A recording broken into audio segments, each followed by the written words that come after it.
Magandang araw po sa ating lahat. Dito po ulit ang ating sunset moments at kunting reflection lang itong isasad ko sa inyo. Ha? Tungkol ito sa barkadahan, no? Or friendship, kumbaga. May barkada ka ba? Or ano ba ang barkada sa'yo? Commonly ang barkada ay isang kaibigan, ano? Nagpapakisama o napapakasamahan mo, nagkakaintindihan kayo, nagmamahalan, nagkakaintindihan. So, common na itong barkada na kung ito'y pag-uusapan natin. Pero, meron din akong narinig na isang kaibigan na rin na nagtanong na, barkada mo ba rin ang anak mo? Medyo na-pause ako kunti doon. Kung barkada ko nga ba ang anak ko? Kung ako ang tatanungin doon, medyo pause talaga rin ako doon. Kasi may mga times din talaga na maisip ko na may kakulangan pa rin ang pagiging ama ko sa mga anak ko. Lalong-lalo na kung malayo sila o malayo ako, umuwi ba ako ng Pilipinas, naiwan sila rito sa Japan, may distance relationship kumbaga. And obviously, may epekto yung mga LDR, kahit na OFW, maraming mga dyan. Pero it's not nahugas kamay na rin lang, pero may maraming na mangyayari talaga dyan eh. Posible ring magiging spoiled ang anak kung sobra naman ang pagkakaibigan ng ama at anak.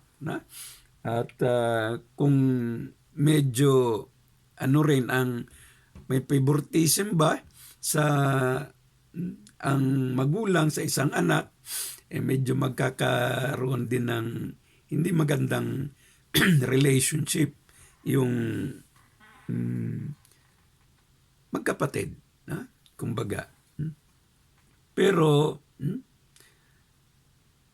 dito rin maraming mga posibleng posibleng magiging larawan sa mga ganitong kaso ng kabataan, o between sa magulang at anak, or between or among sa mga magkakapatid. Now, nagmumuni-muni ako, at nalala ko rin yung unang magkapatid na si Cain at saka si Abel. Alam na rin natin sa istorya sa Bible na si Cain ang pumatay kay Abel. Pero kung pagtatantuhin natin,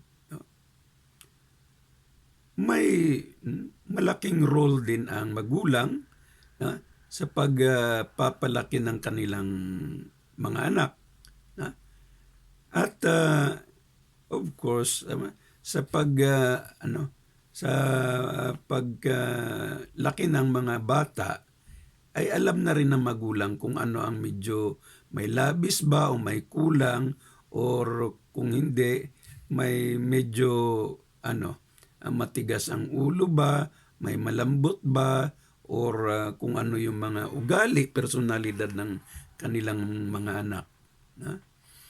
Pero ang isa rin dito, hindi naman natin tinuturo na ang inang si Eva na ay nagkulang din sa pangangalaga sa kanyang anak. Habang ang tatay naman, si Adan, ay posibleng andun sa kagubatan ba, nag-aalaga ba o nanananim, naghahanap ng makakain. Pero ang ina, andun siya. At ang magulang naman, sila yung unang guro or teacher ng mga anak.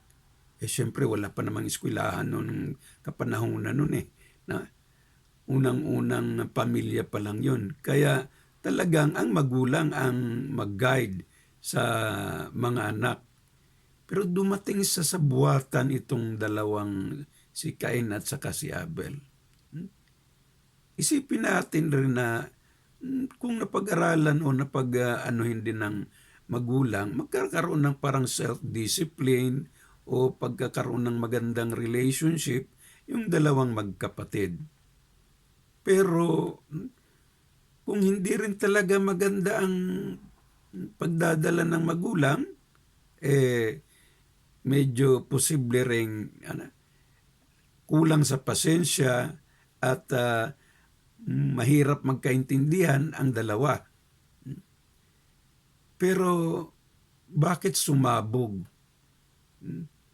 Na tila nawalan na rin talaga ng pasensya yung kuya, yung elder or eldest son na si Cain.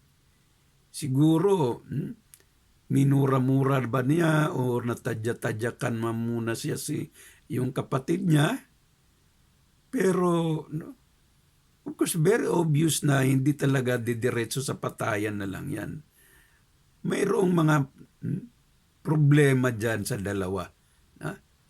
Pag bardagulan kumbaga, pagsisihan ba or pagtuturuan kung sino ang may kasalanan or what. Posibleng may mga ganong eksena dyan. Hanggang sa hindi na makapagtimpi yung isa, ayaw na rin magiging humble yung isa, umamin ba or nagmakaawa ba, hanggang uminit yung ulo to the extent na ayun na, sumabog.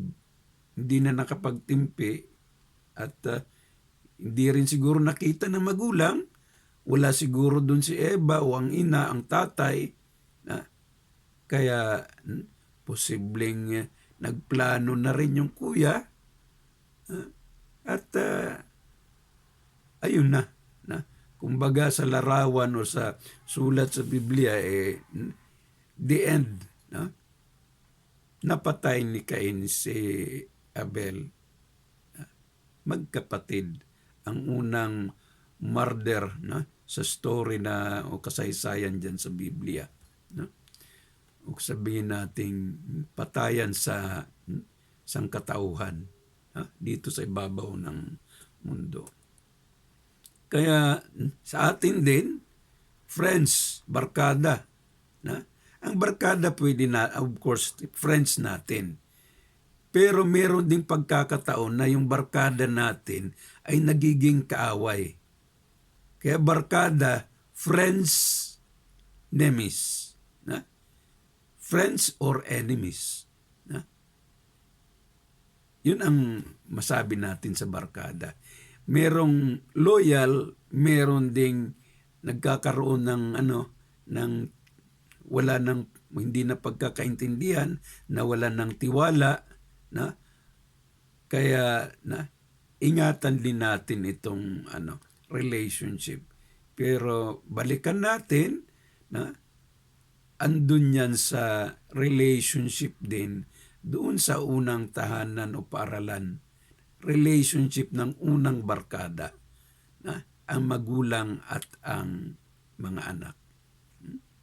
Kaya we have to be friends also sa ating mga anak. Di ba? Kung ating pang palawakin, bansa to bansa, dapat magkaliwanagan, mag-usap, magkaintindihan, magbibigayan para walang gulo, walang pagbabanta.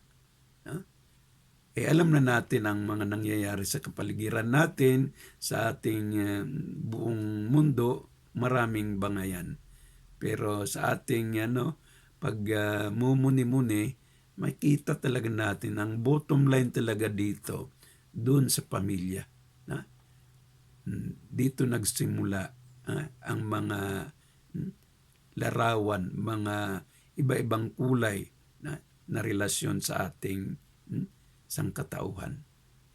Yun lamang po, short video ito. Maraming salamat po. Ito po si Sunset Moments. Maraming salamat.